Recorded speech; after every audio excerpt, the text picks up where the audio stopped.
高太，我上次喺 D 工廠大廈見到人新整嘅地台冇用瓷磚，但都又平又靚，感覺好舒適好自然，係用咩物料整嘅呢？健仔肯定係用自流平。咁呢種物料難唔難處理？做法大約係點？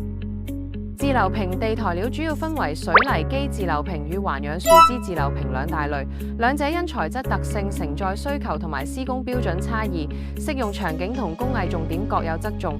諗了解多啲可以睇翻之前自流平材料選擇嘅視頻。我記得上次條片呢，你講過呢兩類材料嘅分別。今日不如講下施工嘅程序同埋要注意嘅地方。今日先講水泥基自流平料先，按功能明確分為底料同埋面料，二者因承載需求唔同，產品規格都有差異。底料側重爪平與承托，例如亞迪斯 ST-SLU 嘅底料，硬度係30兆帕，主要用於基層爪平、填補裂縫，為後續飾面鋪墊。完成後需搭配地氈、地席、木地板等飾面層。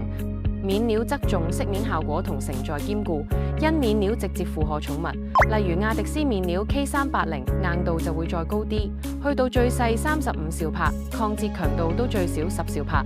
面料直接作為最終飾面，對表面質量要求極高，需顏色均勻、冇裂縫、冇針孔，施工工藝更嚴苛，且可通過飾粉調配多種顏色，適配個性化需求。明白收到。施工重點：第一，基層處理，清理基層雜物、浮灰，修補裂縫，檢測基層含水率、平整度，再做底油。底油能增大自流平水泥同基層地面嘅黏結力，防止自流平水泥脫殼同開裂。第二，按照自流平產品比例，先加水，再加粉，倒入一個大桶中，再用電動攪拌器進行徹底攪拌。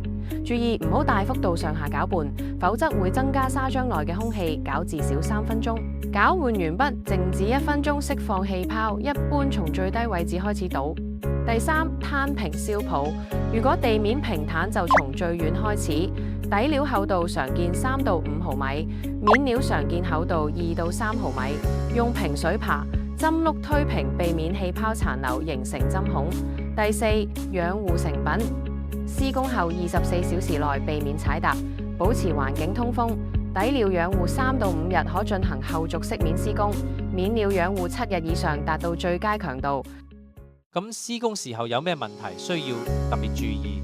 咁就要留意以下幾樣嘢。第一咧就係基層處理，清理基層雜物、浮灰，修補裂縫，檢測基層含水率、平整度，再做底油。底油能增大自流平水泥同基層地面嘅黏結力，防止自流平水泥嘅脫殼同埋開裂。第二，足夠人手同埋設備，嚴格按照說明書比例混合材料，例如攪拌機、針碌、釘鞋、平水刮等等。如果地方大，要有最少2部攪拌機，攪拌機多1部，工作進度就會提升1倍。第三，一定要有周全計劃，因為自流平嘅開放時間係有限制。量水、開料傾倒、爪平每個步驟都環環緊扣，所以都要預先計劃好，而且材料一定要預多啲。